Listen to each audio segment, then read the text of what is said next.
writing a market is so much easier because you have so many.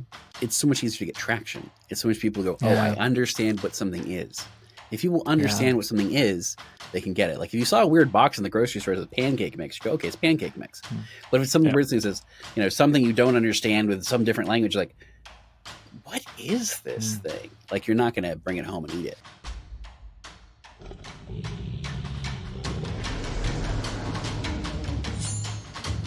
This is the litRPG podcast, your one-stop shop for everything litRPG, progression fantasy, and Royal Road. Hi, everyone, and welcome to the litRPG podcast, the only podcast that gets into the meat of things. With me today is Delicious Meats, or Alex Karne. How are you doing? I'm doing great. I've got my coffee. Do not isekai me before I've had my coffee. And Why not? yeah, I'll be very, very, very out of it. I might die at level 1 if you do that. So thanks for having me, Max. I'm happy we got a chance to do this. I was very stoked when I got a chance. It's like, oh, you Cool. know who I am? Oh, great, cool. Yeah. Let's Oh, be frenzy. I have people who were like, "You got to invite this dude." I'm like, "Okay, cool. I'll do that. Sure." Nice. I think it was on the order Discord, but also like my little circle of friends that were like, "Yeah, you got to get this guy." Yeah, it's very So weird to me to like have people know who I am because I only got on the website in like November. It's just very. it's very rare for me to know who, like, people who like to know who I am. I Mhm, still, whenever I send out an email or mhm. a Discord message, usually I like preface it with like, "Hey, this is the podcast. This is what I'm Mhm. doing." And like by now, people are like, "I know this. Why are you telling me that?" I'm like, "I'm sorry." But yeah, cool, nice, and hi and welcome. We were talking about your books earlier, and we Yeah. even cut the pre-show Patreon content short a little bit, and we'll tag it on at the end. Okay. Because I really wanted to talk to you about your two books. We've already gotten your evil origin story out of the way before the Oh yeah. podcast on Yeah. YouTube started. Though actually, if you want to know the real origin story, I actually owe the Go on. fact that I write to Anne Rice. And Rice. Okay. Yeah, I saw what she did, and I was like, if she can write, I can write. There's two different kinds of authors. Hmm. Only two. Hmm. And one writes out of the goodness of their heart. They go like, I really want to tell people this story. This story has to be heard. I really want people to like hear this story. Hmm. And the other kind of author writes out of spite. They're like, this gets published. Seriously, I'm going to show them what a good book looks like. And then, of course, it's way harder than people think. But Oh, I yeah, was an idiot. Yeah, I was yeah, dumb.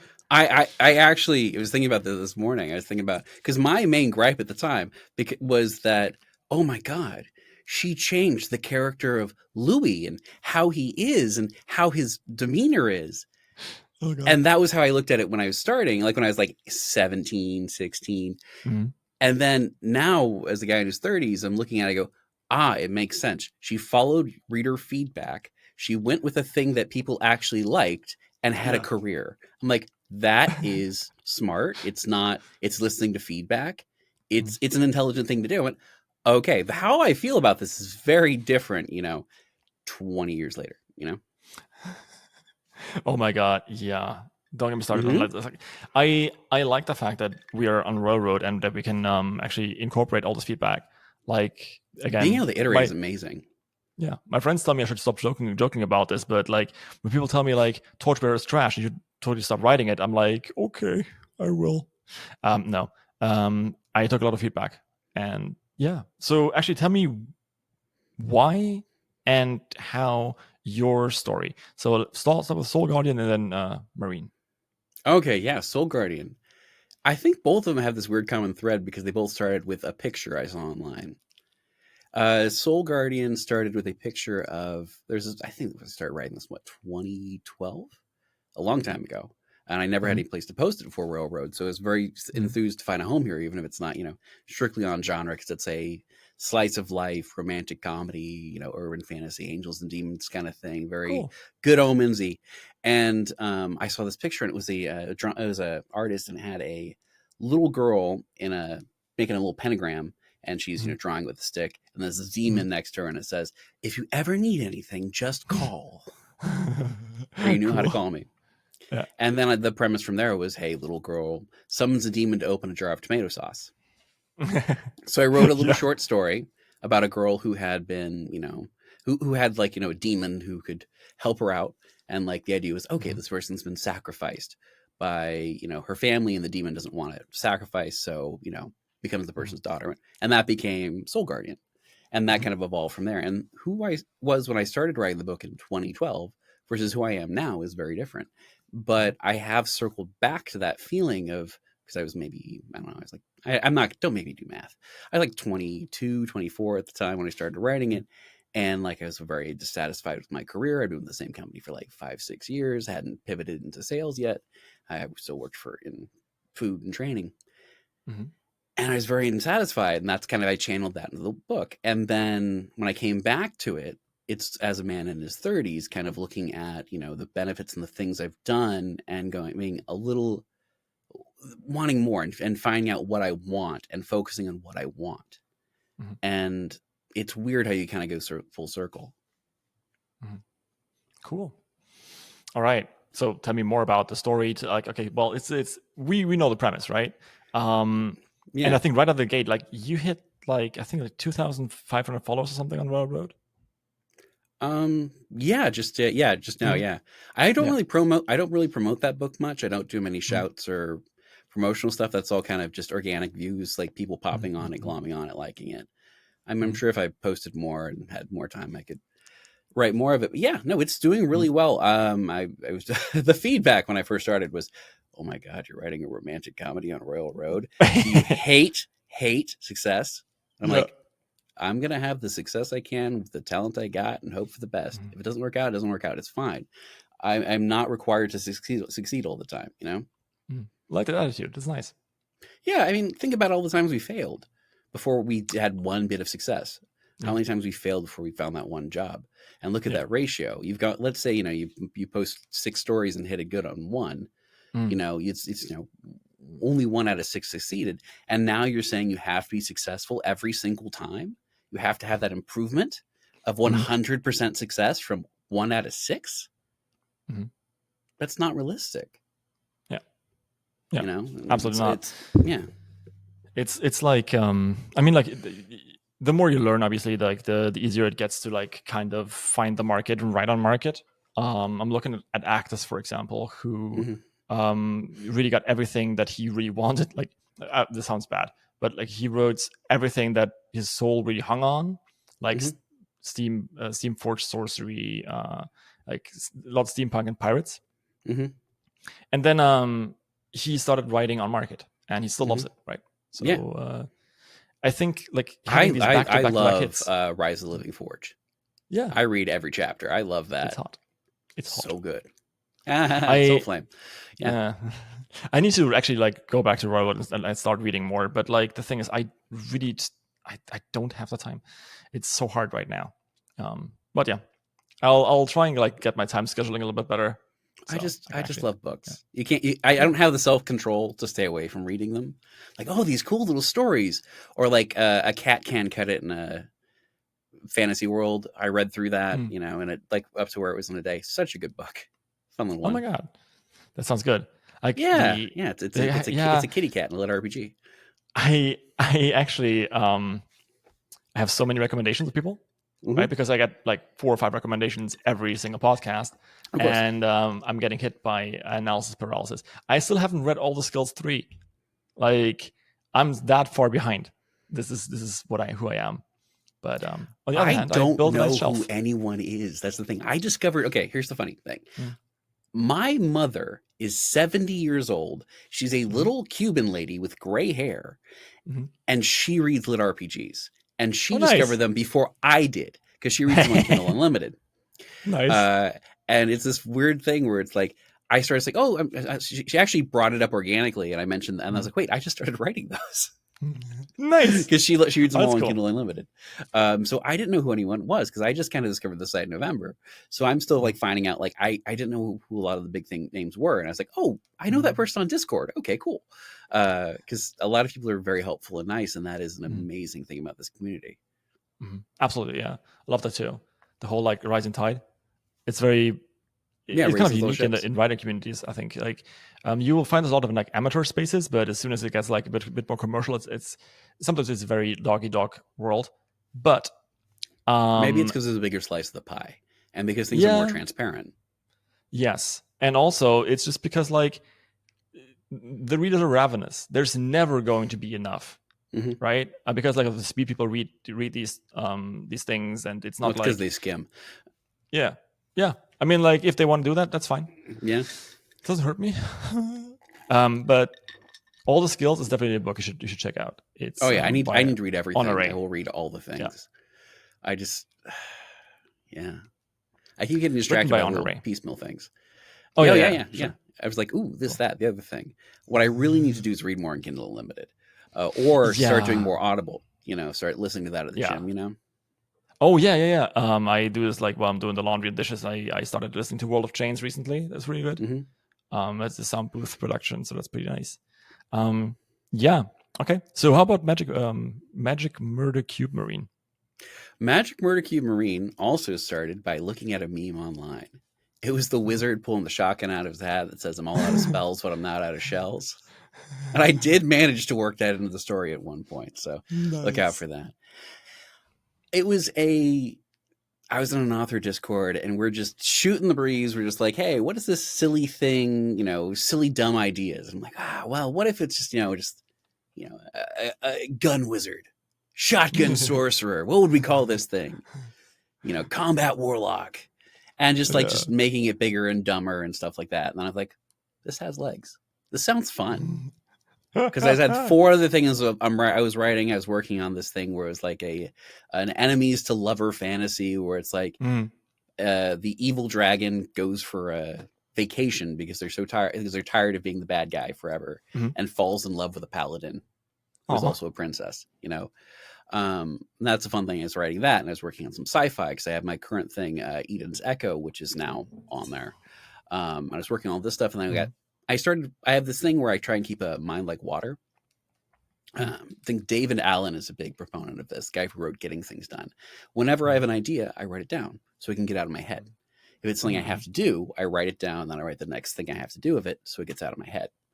And I was just writing any ideas I had for this thing. I'm like, you know what? I'll start writing a few chapters, see how it goes. And then I kind of extrapolate from there. Okay, like what would this have to be like? Okay, this guy would have to have this, that, the other thing. Who do I want him to be? Okay, he should be larger than life. He should be a big guy. We should tell you right from the get-go that this guy is someone who is ridiculous. So people know what to expect. So people know not to expect reality. And then there's this thing, this meme called it's called Things Skippy is Not Allowed to Do. It is a meme from like a long time ago. It's a military meme of this guy called Skippy, who is like a E4 or something like that. And he does all these dumb things in the military. Like he's not allowed to go in skyclad. And there's a reference to that in the first one. He's not allowed to go into battle skyclad, even if he really wants to, or stuff like that. Or Skippy is no longer allowed to meet visiting generals. There's also, I learned later, something else that was similar called Old Man Henderson, which is basically the idea of like this guy who's not actually a vet, but he's a crazy old guy in the Cthulhu mythos. And he was basically made to antagonize the DM or GM. And just kind of like, it's that spirit of just dumb, over the top stuff and giving people what they want and making them happy and writing fun things and still having a character with soul and heart, and having other, side characters who are fun and have their own shtick, because it's a very crazy world, but the characters are grounded. And that's the Terry Pratchett thing. You can have as crazy of a world as you want, as long as people act like people and they're grounded. And that's something I try to do with this. In the end, it always goes back to like writing characters, writing people. Yeah, it's what it is. Yeah. Oh, cool. I don't think I even told you really the premise of it. I mean, like, did I was going to ask? Yeah. Yeah. Sorry. It's about a guy. Francis III died doing what he loved, killing everyone around him. It's about a guy who is this Marine, and he goes on a mission to save some people, and he's having a great old time of it until he explodes.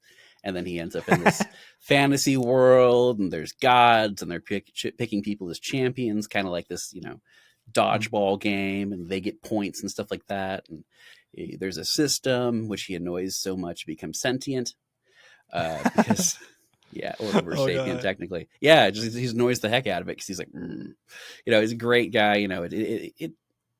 And he's kind of exploring this world and it's reacting to him and things are changing. But he's a good guy and he's seen a lot. He's a guy, he's not the typical like 19-year-old. He's a dude. He's a combat vet who spent 19 years in the Marine Corps. And how he interacts with stuff and him having fun with it. And he's clever. He's not a brute. He's smart. He's just not a book learning guy. Yeah, that makes sense. There's like so many cool ideas. There's also some like some little kingdom building in there too. A lot of fun. Oh, nice. What's the cube? Oh, the glorious murder cube. Are you familiar with the meme? No. No. So okay. The Glorious Murder Cube was a meme a few years back, /KUBE. It was basically a design, a big exhibit. Mine is legally distinct, different dimensions, stuff like that. But it was basically a bunch of mashed up weapons and stuff. And it was supposed to be like a counter weapon, counter war thing. And it had the opposite effect. People who were like, edgelords, gun nuts, whatever. We're like, oh, this is the coolest thing ever. We want to make a pseudo religion to it. So the idea was, if there's if there's mainstream religions, in this place and the gods have stuff, maybe the meme gods are there. Maybe there's like Nyan Cat as a god somewhere, or like Astley, the god of surprise music. Never gonna give you up, never let you down. The idea is like there's like the Greek pantheon, and then there's also like the pantheon. Yeah, Nice. the meme pantheon. Yeah, the meta gods. Ceiling cat. Yeah, Ceiling Cat Nice. is watching you always. Yeah, absolutely. Yeah. I need to put that in there. Thank you. The guy from like the Yo Shit's on Fire. Shit's on Fire, yo, dude. That's one. Oh, I love that one. Oh, so that'd be much. amazing. Yeah, right? yeah. I like also like there's a spaceman who is like Neil deGrasse Tyson at some point. Nice. I'm probably put in there just explaining things. Well, you see, Francis, and just having fun with it and putting stuff in that's consistent tone, but also having fun and going my own way. You do realize you also have to like add a god of misfortune called Brian. I'm not familiar. Bad Bad Luck Brian? Yeah. Oh, yeah. Yeah. I'm old. We're the same age. I think I'm older than you. Maybe a little bit. Yeah. I'm older than I look. Skosh. But yeah, I have a picture of myself that actually ages for me in the attic. Very convenient. Very Don't let your cleaner convenient, yes. drop that. No, I also will never set my attic on fire. Yeah, I that'd heard be that's bad. like not very good. Yeah. Yeah, and definitely don't do it on stream because, your portrait of Alex Gray just going there and be like, wow, that's a weird filter. It's AI. Yeah, that's exactly. Yeah, I know. He really reveals his true form. So basically, people generally don't know why they succeeded. We can kind of back check it. It's like looking at a relationship and going, hey, why did this go sour? We can look at our fundamentals of, hey, did I love and cherish this person? Did I put their needs above my own? Did I was I someone good to be with? But you going, oh, it's because I didn't buy flowers that one time. And, we give a lot of advice and people give a lot of advice based off their experience and they want to help and they want to help you out. But we also have that writer bias, that author bias of like how we view the world. And that is one of the things that's so dangerous because as authors, we look at things like writing a book. We want to write the story, how to do it. And then there's the marketing aspect of that, which is different. And a lot of times, like if you show a cover to a bunch of authors, they're going to go, oh, wow, this is a really good cover. I get exactly what is going on here. It's a reference to this. It's a reference to that. It kind of calls back to this. But a reader might just go, oh, that's weird. This person's got cyber stuff in their brain. Yeah. And that is not a dig at them. It's their experience with the work. They don't have the context, or maybe they're just exploring this new thing and it might be for them. So you've got to kind of put something in a cover that makes it tells the reader what to expect, Different markets, because I know like TradPub in like Europe loves the more abstract covers, whereas TradPub here Yeah. in the United States likes the more kind of actiony. This is what it says on the tin. Yeah. And so when you're getting feedback from writers, you're getting feedback from them often as writers, not as people for marketing. Mhm. So it's that yeah. weird thing of people wanting to help and in having good intentions, but it might not be what you need at the time, which is why I always tell people, when you're getting advice, fact check it into your understanding of human beings, and I call it sanity check. Sanity check it against your knowledge of the fundamentals of writing, your knowledge of people and how they are, and your knowledge of the space. Mhm. Because you have a chance to kind of go, okay, I'm running this through the bullshit checker. Because Yeah. I have gotten a lot of advice where it's like, oh no, this is perfect, but it might not apply to you. And that person who's responding to it might not know the entire situation. Yeah. Like the subject of having a subtitle for a story, right? Mhm. It is very controversial. A lot of the larger ones, because they want clicks at any cost, will not have that. So someone clicks it and they like it or they don't. Some Mhm. people, if they're writing off genre, for example, Soul Guardian, it's, hey, it's slice of life, romantic comedy, stuff like that. That way people know what they're getting. Yeah. Mm-hmm. So Depends. just different stuff. Yeah. I recently had a friend who got like some really, really bad advice. Yeah. Yeah. I Don't do chapter 1 ads ever. That's someone said that. Yeah. But like, I mean, sometimes you can, like, it's possible. It really gives, like, it helps. I don't like In it theory. personally. Oh, here's the problem. Here's the problem with chapter 1 ads. Go Different on. readers do have a different way of following your story. Yes. Right. So some readers, they go to the front the page and they click follow, and then they start reading, and then they'll unfollow later. Some of them follow, and then that's kind of like their bookmark. They'll come back to it later, and some just start reading in chapter 1. If you do a chapter 1 ad that's an ad that links to the first chapter instead of the front page, it is an unexpected behavior, because a lot of people expect it to go to the page, and you are actually getting a bunch of people out of their flow of how they normally follow your story. On the other hand, you're going to hit rising stars very, very easily. And maybe page views is different.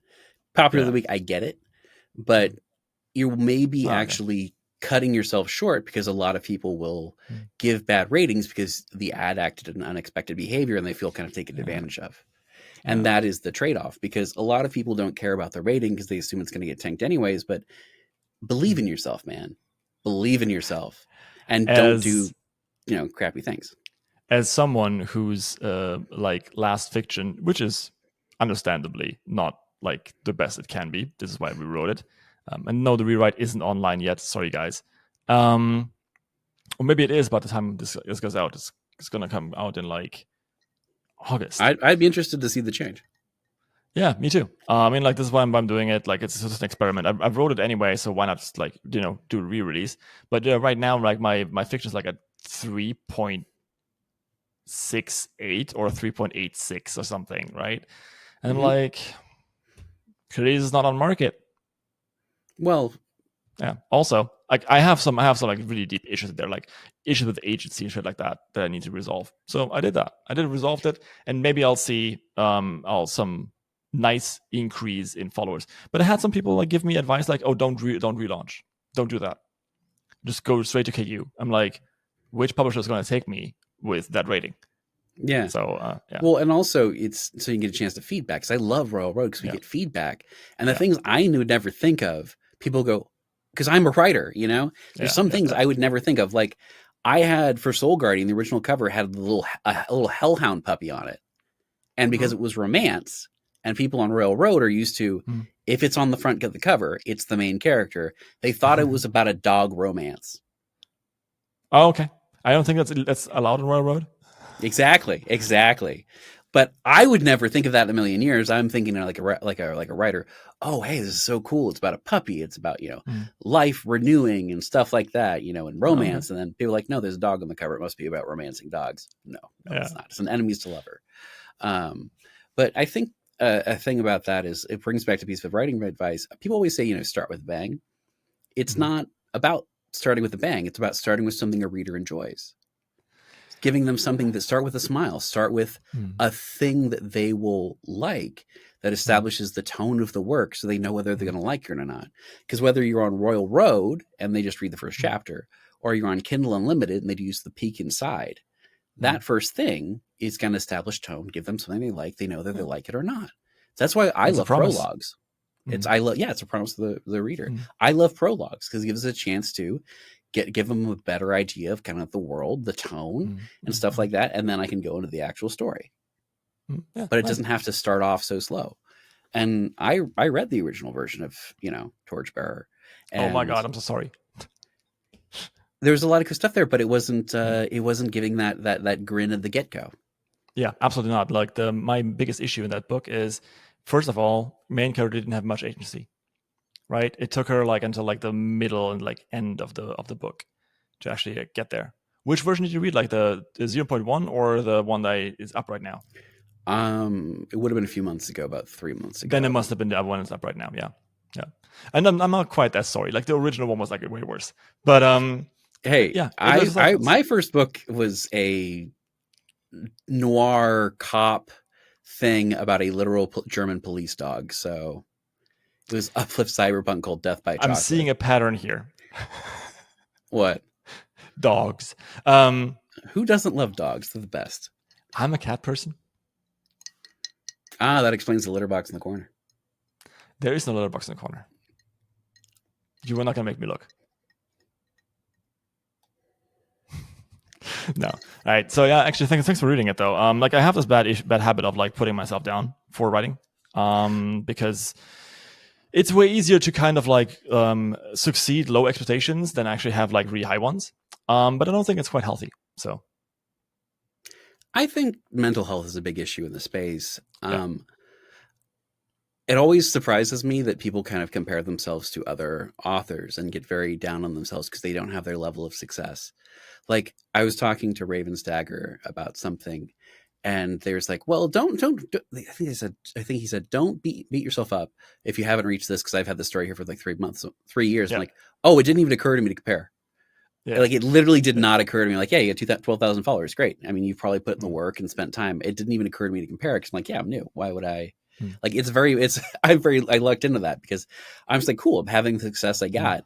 I'm not really comparing myself to other people. It's their thing is their thing. And they've probably put in a lot of work and had some little grace, and get a little good luck and been at the right place in the right time. Like, it doesn't occur to me to like compare that or be mad because someone succeeded, because it's like, great, they had success. I'm so happy for them. I'd love some of that, but it's not a comparison, because I just want everyone to be happy. I'm like golden retriever, man. Just like I think you would like Waverly. I'm only comparing myself to others on my worst days, right? When things are chaotic and I'm not quite sure what's going on and I need some security. I kind of, the human mind tricks itself into thinking that it is actually good at pattern recognition when it isn't, right? Yeah. So that's how you end up arguing with thunderstorms. Yeah. Exactly, right? So you're looking at like whoever else wrote something like, what am I not doing? And this is exactly like the example you gave earlier with like, why did I buy your flowers on that Sunday, right? It doesn't matter. Like, that being said though, sometimes comparison is good if you like to learn what works and what doesn't, and then go back to your own stuff and actually work on yourself. Right. I hope that by the time this is out, Torchbearer like is re-released, and that I can proudly say like, hey, look, this actually worked, because people have been telling me like, don't rewrite. And financially, it's a bad decision for sure. But I kind of not doing this for the money. I got a good day job, so yeah, I'm just having fun here. I think there's something to be said for becoming a better writer and putting in the work. Like Eden's Echo originally had a major systemic issue that I didn't like the protagonist. I did not like this person. I wrote 80,000 words and then discovered I did not like this person. Right. I didn't like that this person was kind of whiny, that they didn't want to fight, that they didn't want to do the thing, and it didn't quite fit. It seemed like this person was digging their heels in, being a brat.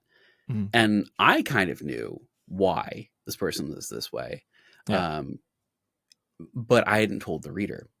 So, chapter 1 a few little edits, and suddenly it all makes sense.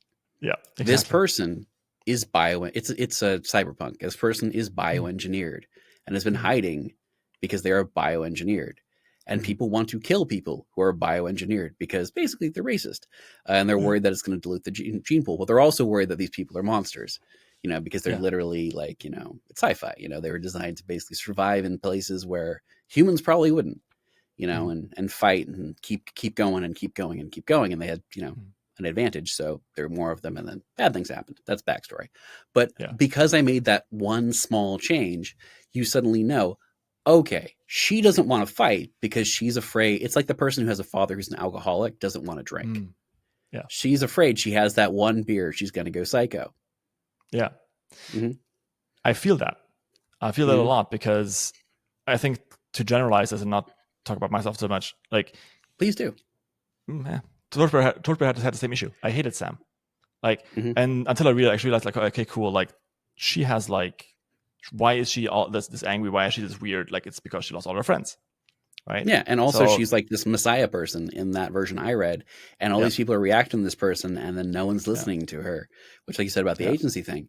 And I think by recognizing that and going, oh, okay, like I added a prologue to that same book, Eden's Echo, and that gave us this context of, hey, there's this larger world, and Eden does not know what's going on because she's naive. And then there's the dramatic irony of the reader knowing more than she does. And that made it much better. Yeah. The point is, if you have an unsympathetic character that is like, an asshole or whatever, your character can be the biggest asshole ever as long as they are believable. And as long as they're entertaining. Exactly. So, I mean, think about Dr. House, right? House MD. House is a very, very, very unsympathetic person. He's an asshole, but he's suffering. And it's quite clear why he's being such an asshole, because he's a cripple. And he's in constant pain, and he's like trucking Vicodin. And he's entertaining because his brand of like psychological violence is actually quite funny, right? Well, he's also a Sherlock Holmes kind of guy. Exactly. That's also capable, right? He's a trope that we understand. Like we have context for it, Yeah. Sherlock, like, actually, the hint is in the name, right? It's House Holmes, right? The entire thing is completely like it's a Sherlockiade, as you say in German literature analysis. Quite fun. Where was I that had the Sherlock Holmes house? I think I was in Oslo, or might have been. It was Oslo, or no, I think it was Malmo in Sweden. They have like a Sherlock Holmes house or something like that, or like a Sherlock Holmes inspired bar, like a mystery bar. It's like a little hole in the wall place. It's pretty cool. I have to look that up. Yeah, I was doing a little trip for some book research a while ago, and I was like, this is a cool place. Man, like, you're living the life. You're like, I'm going wherever I want to go. This is nice. I was, when I had the disposable income, and then, $40,000 pay cut. So I'm figuring it out. It's like transitioning and doing more, having more time to write. Because hey, if I'm working 60 hours, my hair's falling out. I don't want to have that heart attack by the time I'm 40. I would like to, have a good, healthy career. So it's finding that balance, finding out what I want to do. So I'm in California. Rents here are ridiculous. I'm lucky to be in a spot where my rent isn't so ridiculous because I'm kind of grandfathered in at my apartment complex. But it's making it all work. Like, part of me wants to go off and buy a little piece of land somewhere and live in a solar powered trailer for the next 10 years. And technically I could do that, but I don't know if I'd be happy. And it's about doing what makes you happy and finding ways to survive. Because I want to write. I want to write and have that time to do it. Because I've got to finish Magic Murder Cube Marine. I've got to finish, Soul Guardian. I've got to see what happens with Eden's Echo. Is that a series that's going to become a thing or not? Like, I have so many things I want to write, and I would love to have more time to write, but I work 60 hours a week. And then there's this, and there's managing that, and there's helping people because someone needs help with their blurb, or someone needs help with their cover. Because there's so many people I know on Royal Road who have amazing books, and they can't do the marketing thing. Like, I have a friend who wrote, it was originally listed as Arcadia et Ego, which is like that famous painting, Here I Am in Arcadia. And it is now called Surviving Arcadia. And Yeah, it's by Yarrow, a Scottish author.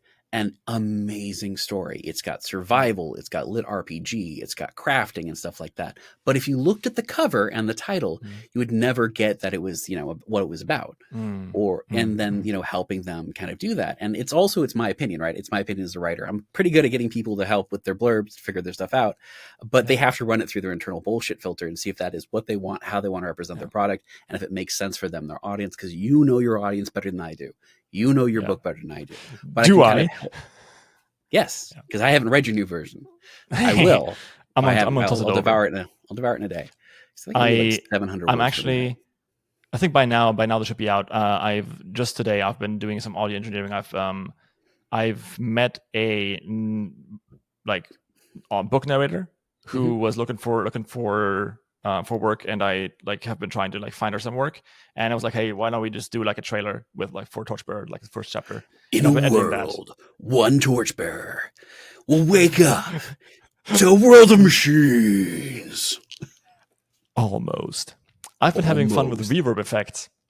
Well, actually, this is the perfect mic for that, because this is a Sennheiser 416, which is the She's narrating it, not me. Yeah. I've also got the random SM7B in that one. Yeah, I don't. I use the Shure because it's a shotgun mic, so I don't have it in the frame. Yeah, and that way I don't look. That way I don't look like I'm in a Joe Rogan podcast. Hey, look, if people pay me as much as they pay Joe Rogan, I'm fine. I'd be happy. I'd be so happy. Yeah. It is time. I've done it. I finally launched Genesis of the Sacred Machine, my own little book, in its definitive edition. So, if you want to, you can check it out right now on Royal Road. There's a link below the video. Other than that, I really hope you're enjoying this podcast, and I could use some of your support. Go check out our Patreon, or maybe just leave a like, a follow, or whatever it is on the platform that you're on.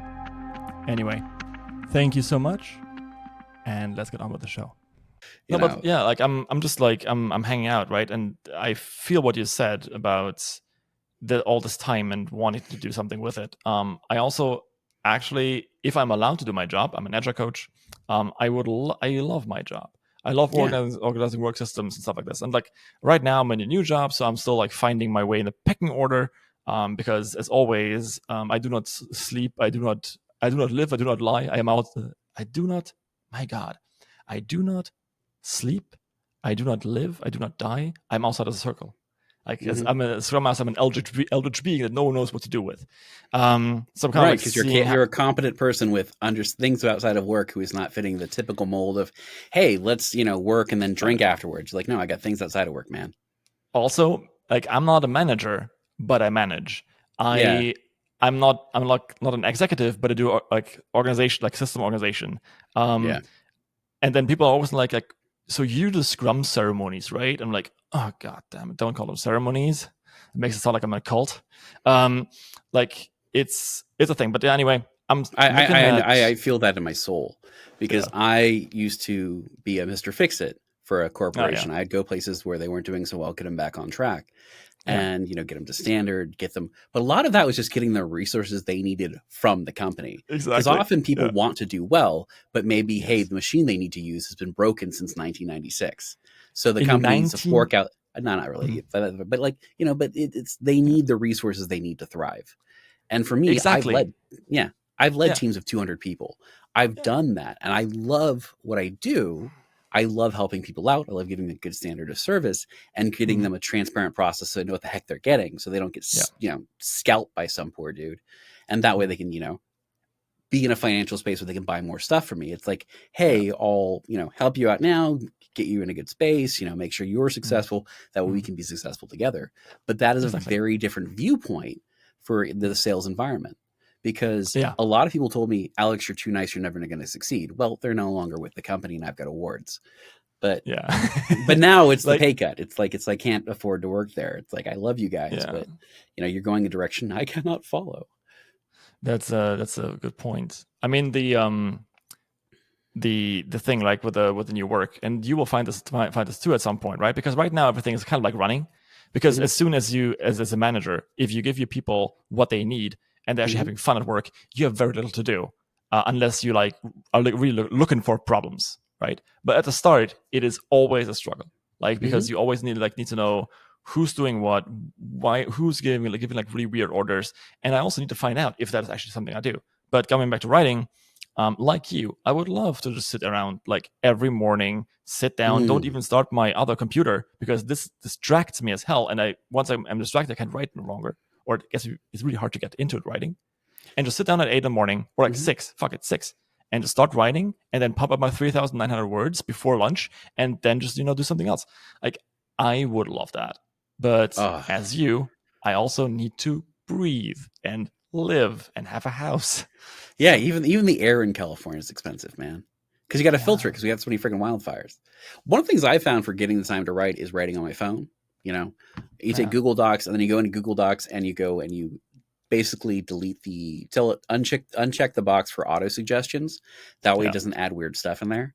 Like basically modify it a little bit and then write there. So you always have a chance to write. Okay, I want to write, boom. I have a shortcut to this specific document on the front page of it. But that's also having things in place to enable yourself to do what you need to do. Yeah, I just got distracted, right? And like my biggest enablement that I found was do not do anything else before you've written at least 100 words. That was my biggest enablement. Because once I'm in the 100 words, the 100 words become 1,000, 2,000, 3,000, right? But once if I start doing something else before I start writing, getting this initial expenditure is really hard. But for me, it's just I will have an idea and I go, great.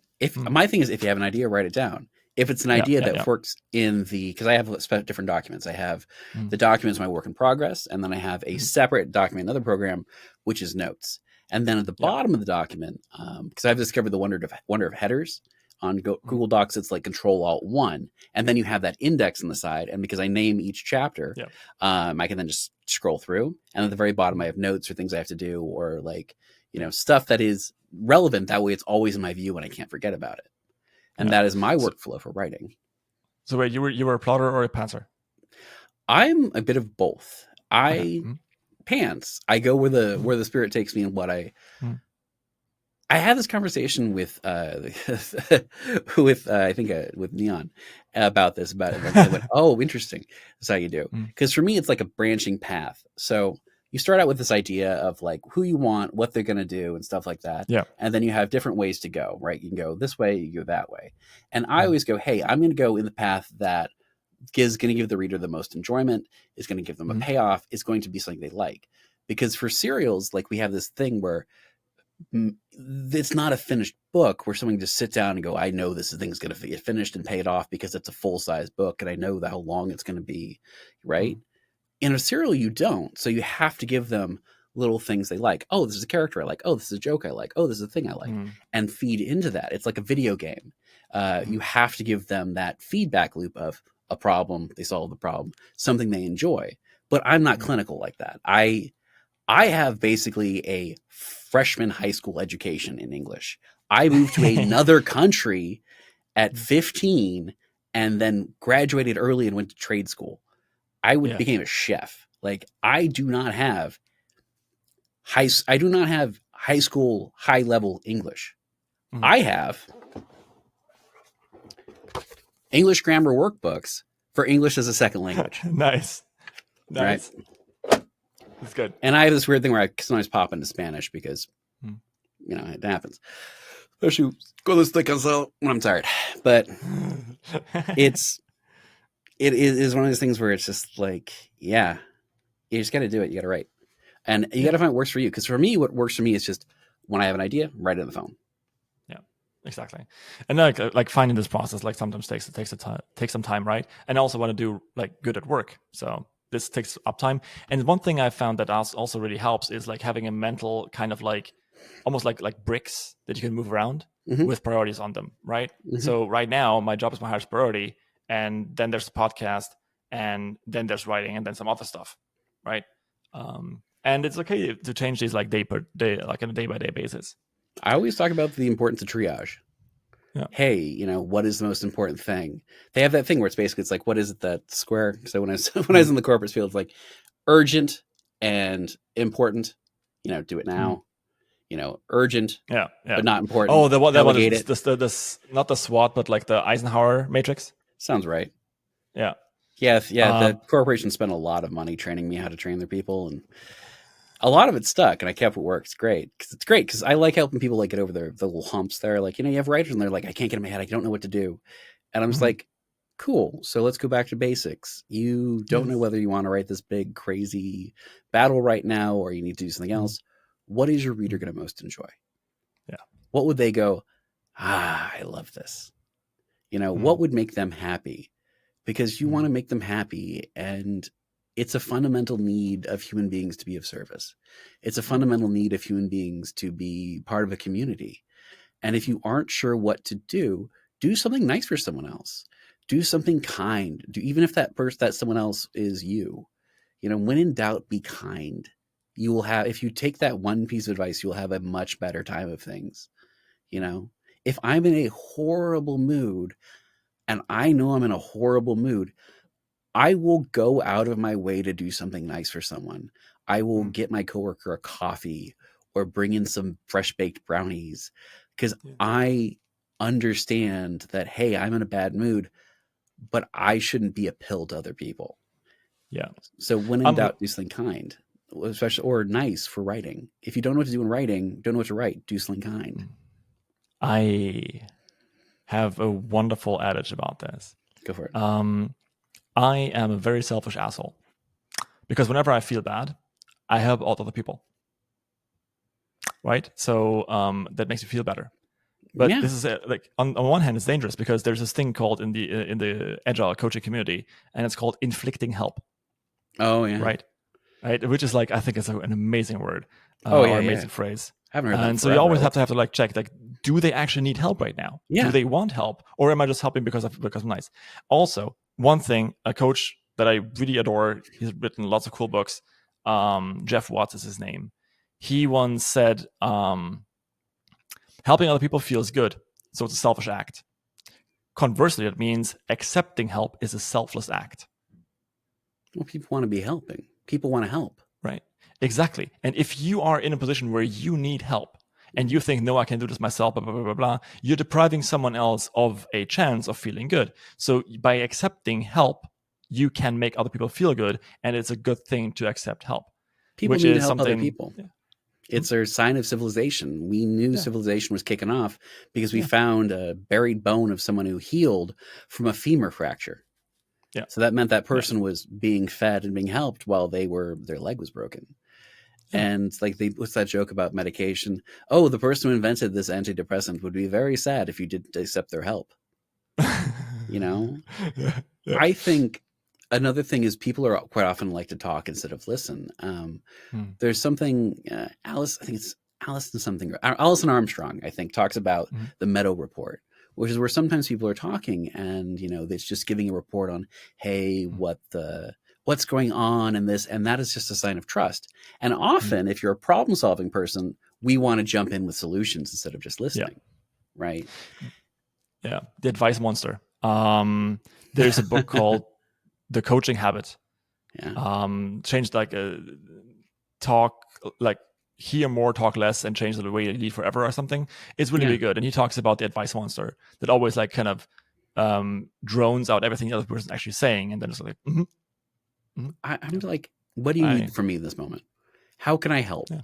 And just by asking people, because what they want might be different than what you think they want. Yeah. Sometimes they just need to vent and they know, or maybe that even helps them reach a conclusion. They go, actually, Alex, I'm just venting. I know what I need to do. Great. Yeah. How can I support you?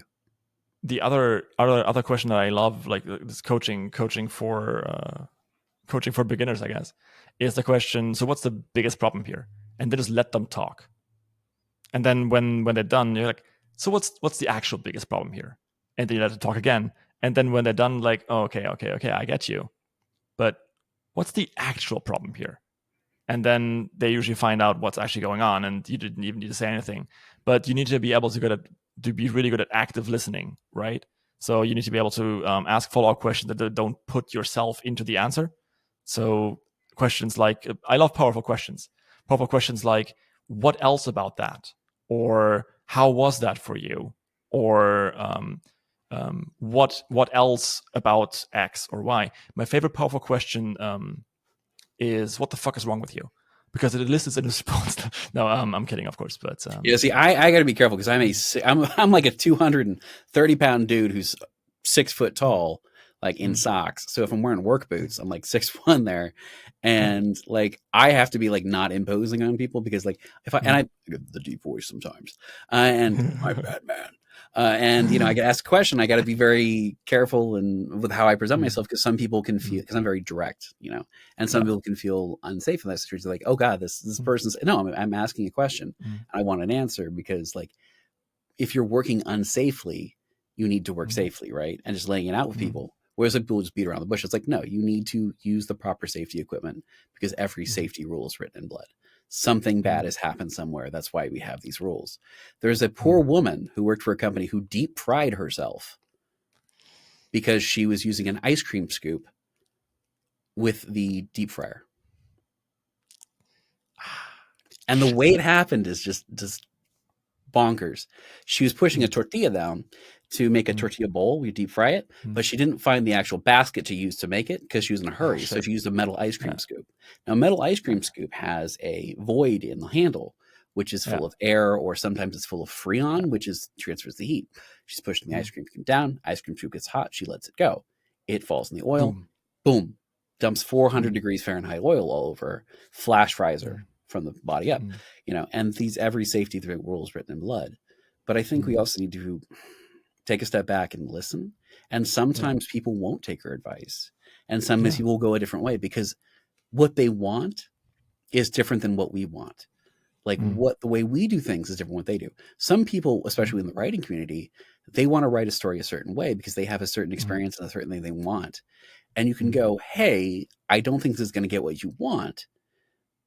But you let them know once, you let them know your feedback and your thought process, and then you let it go. And don't take it personally if they don't follow your advice because they're adults. Yeah, exactly. Don't borrow worry and trouble from something that you're not getting paid for. Offering advice is often more about ourselves than about the other person.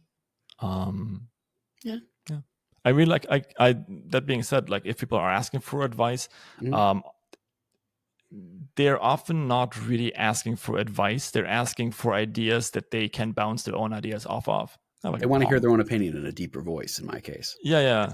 Like they need validation or something like that, right? And I think often when we give advice, it's because we are falling into that most human trap of wanting to change our own past. Yeah. That's good. That's good. That's a good one. I think that's going to be the pull quote for this episode. Speaking of which, we're like way over the length of this episode already, and I haven't even gotten to the second question. So here we go. I'm just having fun. I think it's cool we got a chance to talk about coaching because there's so much interesting stuff. Like there's different methods, there's different things you can do to make your life easier.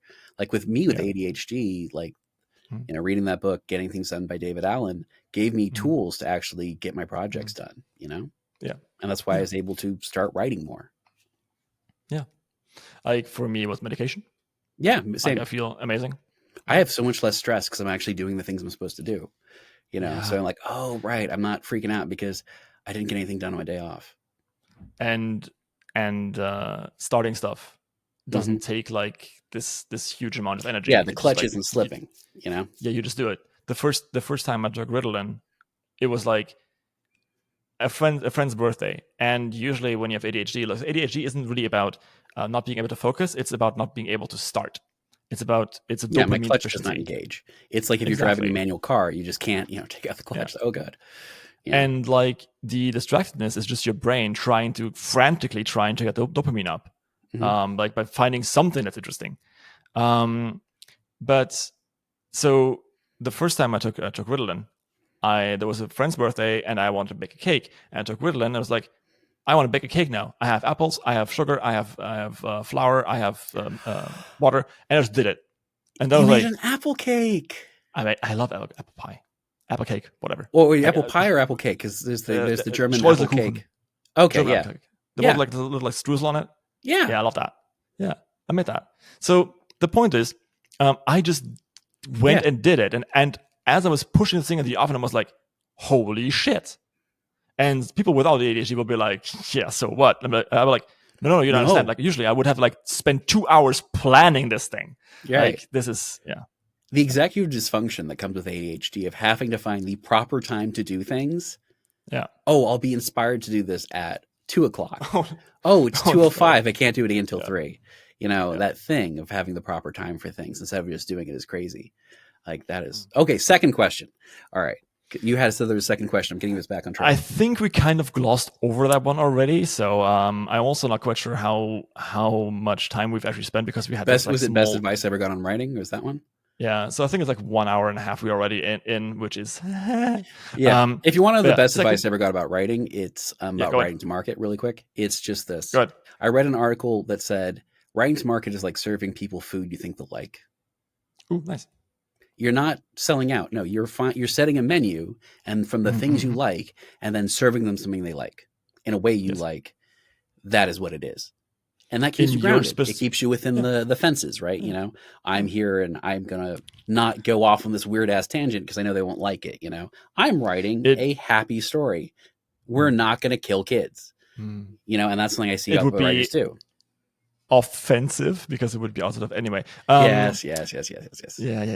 Puns. No, like for the I like the idea of the concept. I've talked about this a couple times before, I think, but where, like I said, like if you're writing a happy story, for example, if Magic Murder Cube Marine is like old people kicking ass with magic and guns, right? Then that's the concept, and then maybe like there's like a lesson to be learned there. I don't quite know yet.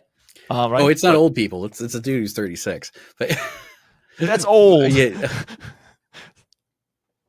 Older than me. Yeah.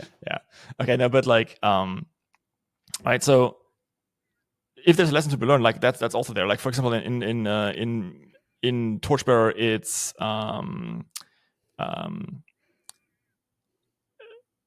finding out who you are to actually let go of the emotions that shackle you. Right, it's about making decisions. Yeah, it's and I made I made a mistake because I pushed too much other shit into that, and I had to trim that all out because it didn't make any sense. I had like everything has to come back to the main question, and if you're writing to market, that is basically just that, and then making sure that the main concept that you want to do is something that more people than just you will enjoy. And then sticking to it.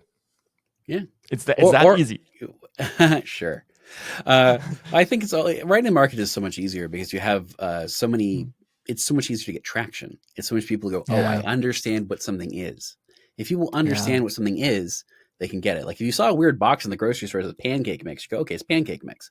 But if it's something weird thing says, something you don't understand with some different language, like, what is this thing? Like you're not going to bring it home and eat it. Like I said, I'm writing Torchbearer is not economical at all, but I will get there. God damn it! Maybe I'll rewrite it 4th time. You've got the rest of your life. Yeah. It can be one of those things where you're just chipping away at it forever, as long as you don't let it consume you. Yeah, I personally want to finish, like relaunch the book, see how it goes, right? But for Magic Murder Cube Marine, you're on a pretty good tangent, a pretty good like trajectory there. And I got a question here. We were talking about writing to market and so on and so forth, but I want to leave the question more open. Question number 3 would be, what's one thing that you learned and now would do differently or would like to change? Oddly enough, that book was the accumulation of a lot of things learned. That was, I learned, do something nice for the reader that the reader is going to enjoy in the very first chapter. I learned that. I learned, hey, write in a genre on a platform that it has an audience. Wrote a litRPG. Really, I don't think I'd do anything different with that book. It hit. I would say have more of a backlog. Because when I was launching it, I was writing chapters and finishing them at 8 in the morning and posting them at 10, like I have more of a backlog, but even I can't say, hey, that was bad because I attracted the attention of a publisher because of just the timing of it, and everything kind of came together. It all worked out. I don't think there's anything I would change about that one. Maybe, actually, no, I would change one thing. Initially, when I did the cover was a very kind of old school, looks like it could have been like something from the early 2000s or 90s. It's, the main character punching a dragon. He's wearing these pink booty shorts. And it was cool, but it wasn't eye-catching. So the newer, I tried different covers, because you should always try different covers to see what people like. That's the wonderful thing about Railroad. You can iterate. And I found something more eye-catching, more showed what it was, showed readers what it was, instead of just being generic, right? Because a cover is a promise to a reader. A blurb is a promise to a reader. And I had the blurb right. I had the story right. I didn't have the marketing right. I didn't have the cover right. It didn't speak to the kind of people who would actually click and read it. So getting the cover right from the get-go, I would have loved to have done. I didn't do that with Eden's Echo because I didn't learn my lesson yet. I had this really cool, like, highbrow cover, and I was like, people aren't going to click that, are they? Anime waifus. Yeah, it's not just a cyberpunk woman with a rifle. It's great. Bright enough. Yellow. Yeah. That's pretty good. I mean, yeah, cover design is something we could like touch on forever too.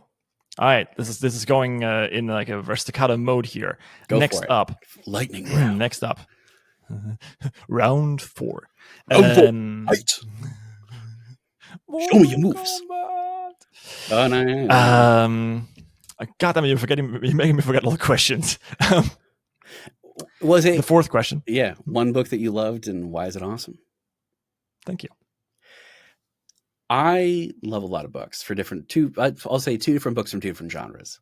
I love anything Terry Pratchett, specifically Guards, because as someone who did not have a formal education, that taught me what writing could do. And because it has a very important lesson in it. The main character talks about how people are bastard-coded bastards to the center, but his actions speak to nobility and being good. And there is a happy ending. So there is that dissonance between the noir of what the guy is saying about people being bastards, and then there is the actual thing below it of someone doing the right thing and succeeding and being incorruptible and rising above their problems. You can say the world is a terrible place, and the person can believe that the world is a terrible place, but what you show in the story can teach people a very different lesson. It's Sam Vimes, it's Guards from Terry Pratchett. It's a wonderful book, and it's zany, and you've got a dragon, and you've got a little, swamp dragon who is a total, as they say, a total whittle. He's just like the genetic, like he's like the random show dog that has like all the defects, like, no. Right? But he's a little baby dragon. He's fun, but it's playful. It does the thing. The characters are solid. They are who they are, and it's entertaining. And it has that thing of, the person believes that the world is a horrible place, but their actions are noble. It's amazing. For science fiction, it's like choosing your kids, man. One of my favorite science fiction. Everyone does this. Would be, I say one book and people go like 15. Here's like 15.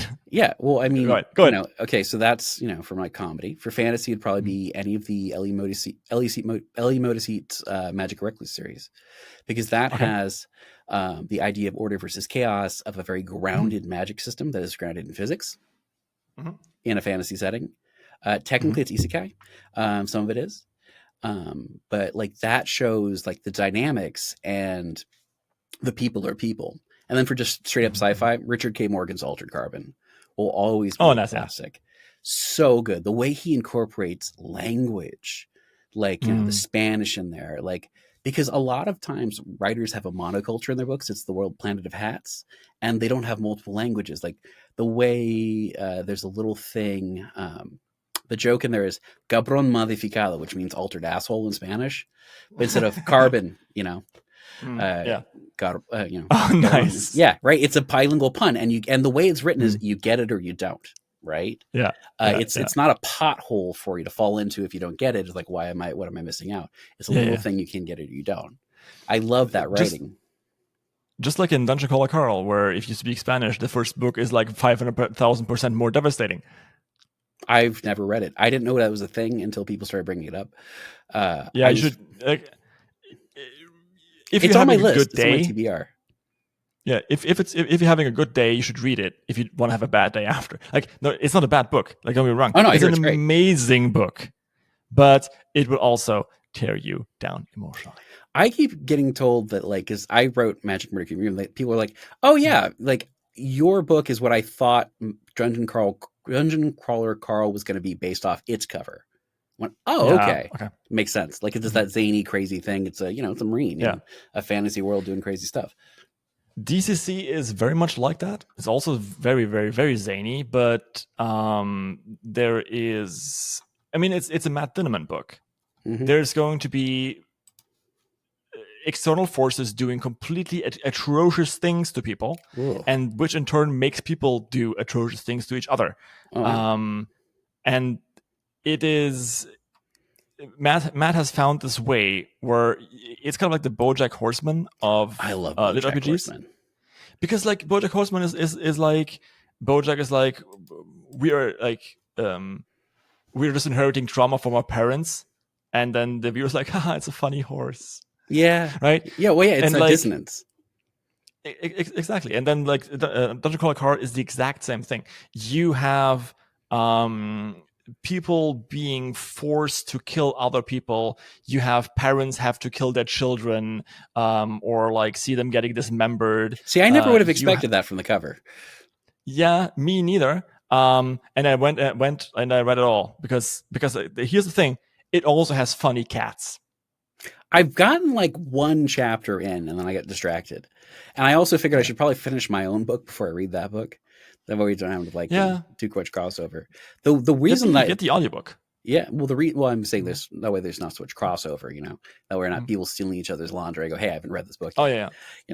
Like the funny thing is they both have the dude in like the pink shorts on the cover. The reason I have the guy in pink shorts on the cover is because it's to weed out all the homophobes, because I have gay characters in the book. Main character is the manliest man ever, but there are characters from different backgrounds, and they exist because it's a world. There's people that exist, and like that is there's a reason why there's a unicorn on the cover and a dude in pink shorts. It's to basically act as a little gate to keep the people out who are not going to enjoy the story. The story is not for them. Because GAYT. Yep. No. GATE. I don't actually know what that is. It's yes, I'm going to make you explain that. It's a pun on, because it's just a pun. I have no context for this thing. I've heard like some people like this annoying. That's your problem. Yeah. It's a gate. It's a filter. It keeps people out who are not going to enjoy the thing, because a lot of people want to get every single person in a book clicking it, but they don't realize that person's never going to follow. They're not going to enjoy it. They're not going to rate well. Being polarizing is good to some extent. Yeah, I mean, but also it's a promise to the reader. You let them know what to expect. And a lot of people maybe wouldn't click that book if it didn't have the unicorn on it, because they think it's going to be some sort of toxic masculine, soup. Yep. Mm-hmm. Meat soup. Stew. Stew. All right. Man, we should totally call like a character stew. Anyway, I have stew theory in the books. It's like string theory, but it's like, it's been simmering for longer. Nice. Yes. Thank you so much for having me. Shout outs. Oh, shout outs. Yeah. Am I calling things out? People out? Yeah. Actually, so I not everyone knows this. I'm actually I have signed with Shadow Alley Press for Magic Murder Cube Marine. It's my first deal with the publisher. I'm very excited. So we're writing that out, getting that thing's done. They do actually have Bloodshaper 4 coming out May 21st, and Apocalypse Redux number 6 on June 18th, which is one of the more popular RPGs. I didn't know who anyone was. I went, oh, you, okay, you're that, okay, cool, because I don't know anyone. I knew you because I'd seen your podcast stuff, but I was like, so I was very surprised when someone pinged me in the chat. It was like, hey, the crit RPG guy knows who you are. I'm like, oh, okay. I think it was like 6 in the I morning that one time, uh, and I just fallen asleep like a few hours before because I was crazy up writing stuff. I would not have been coherent. And other shout outs, yeah, I would say my friend Yaro's stuff, Surviving Arcadia, because it is really well done. If you like survival lit RPG, which then goes into like a greater story, that's amazing. And of course, Sean Wilson, man, old folks. Yeah. Old Love that folks. guy. He's got his second book on Kindle Unlimited for Ultimate Level 1. I read that thing. I would say I read it religiously, but I don't read it every Sunday. I read it every day. There's an update. Like I start my morning with that thing. Like I have like, I roll out of bed before I have my coffee. I'm like, oh, chapter 1 is another chapter here. Ooh, what is the main character up to? Like I love those books. Oh my God. Ghost in the I City. still don't know if I'm Sarist. going to forgive him for calling the main, like naming the main character after a good friend of ours and myself, and then almost making me piss myself in the first chapter, like Sean. But yeah, it's gone. More So shoutouts. good, so good. Oh yeah. I want to send a lot of love to the person who writes Ghost in the City. You know, that's that cyberpunk self-insert. I love their work. I love that story. That story is so good, and I love the way like the musical interludes, how like the character kind of gets dragged into like performing on stage. I love that. Like, let me just go on my follow list and see who just deserves gets a little love. I wish I had the time to read as much as you do. I mean, it's not about having the time, because what you do is you just become a hermit, and don't go out and don't do other things. Yeah. No, but I already do that. Yeah, okay. Ooh, there's a new chapter of Ultimate Level 1 out. I'm gonna have to read that. Yeah, Ghost in the City. Love that freaking thing. Oh, yes. I just remembered. ADHD kicking in. The audio for I Ran Away to Evil, book 1, just launched on the 23rd. I pre-ordered, and I haven't had a chance to actually listen to that. So when I go to the gym, I'm going to start, because I think it's Laura Horowitz narrating, and I follow her on Instagram. McClane. Yeah, and I follow them. I follow her on Instagram, and I was like, oh, they're talking about Mystic Neptune's book. Like, nice. Like, because I pre-ordered that way back when, because it was like a real birthday gift to myself. I'm so excited by that. But no, there's so many cool people on Royal Road who are just like good people, and they're figuring things out, and they're doing things like the guy who does, I'm actually going to start doing merch on litRPG Forge, and the guy who writes Josh. Josh, son of Flame, Josh is a friend of ours, firefighter. Such a good person, and there's so many great people in here. I mean, JP writes, the guy who does JPAL, Dungeon Studies, just released that new thing, which is great. Let's see what else is fun in here. Who's just we'll need to type all of those out, by the way. Oh, okay. Yeah. So the more you add, the more I will have to actually type out all, like Google them, type them. Just saying. I gotta call out someone who's amazing, Searsucker. That, oh my god, like the Downtown Druid. Yeah, so freaking good, because I love Count of Monte. I've asked him. I really want him on the podcast, but he has kids, and he's like, I can't. Like, okay. Super, super cool dude. And I just love because it's so great. Because like, if you get the reference, you get it. If you don't, you don't. But it doesn't hang you by it, The Monte Cristo one? Yeah. Downtown Druid. Because like the character's named like Dante's. And you know what? I want to shout out somebody who probably doesn't get enough credit, who is amazing. And I probably wouldn't be here on Royal Road without Don Chapman. Because Don is like helpful, and Don was going through a rough time, and they were still helping someone who is so new to the space when I was someone who nobody knew who I was. So some people were very much like, why are you writing a romance on Royal Road? It will never do well. And now it's in the top 20 best rated of all time. It's like number 2 or 3 in romance. It's people love it, and people enjoy it because it's this cozy, fun thing. And a lot of people were very unpleasant about it, because they came from a good place. They're like, hey, you're never going to succeed. You're never getting an audience, because romance is generally going to fail. And 99 times out of 100, they would have been right, but it's worked out.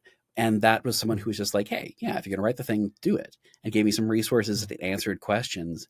And I owe a lot to Don Chapman. I owe a lot to Mystic Neptune, who wrote I Ran Away to Evil, because these are people who are supportive and have helped me out, and I can help them out. And it's a fundamental human need to ask for help and help people. And, that having that support in the community is amazing. Like Sean, old folks, that is a supportive person. That is someone who likes helping and, obviously, draws boundaries and stuff like that. But if they can help, they'll help. And I like being that person too. Like, hey, JPal didn't ask me to do a shout out, but I'm like remembering, oh, great, they got that book out. I kind of caught an error in the blurb. I don't know if they fixed that yet. Because I was like, ooh, that's Hopefully. It was in a little, go for it. All right. We need to end the main podcast because we are like 45 minutes over. Okay. Already. I'm just having so much fun with you, Max. Yeah, like this. Like, don't get me wrong. This is pretty great. We will keep talking, but I desperately need to get some food into myself, or otherwise I'm gonna get hangry. Wait, you can't just exist on one yogurt, 4 shots of espresso, and ADHD meds? No. All right. Me neither. This has been a very meaty discussion. Mm-hmm. This has been a very meaty discussion. Thank you very much for being here. Thanks for everyone having me. else. We're gonna keep talking. So go check out my Patreon if you want to. If you can't or don't want to, that's also fine. Just leave me a like, a follow, a comment, whatever you want. That would really help me out. And a combination of all three would be the best. Thank you very much. And you owe it to yourself to check it out because you're always going to wonder what we're talking about. And we can talk about some things on Patreon. Maybe we can't talk in mainstream as much. We don't know. Who knows? I think depends what you ask me. I think exactly. Yeah. I think I pretty much also interviewed pretty much everyone you shouted out. Yeah. So you're gonna go and check out their interviews. Social circles, I think we call them. Exactly. Well, it's all right. But that being said, thank you everyone for listening and or watching. And thank you so much for having me. Yeah, of course. And if you're on Patreon, the show goes on.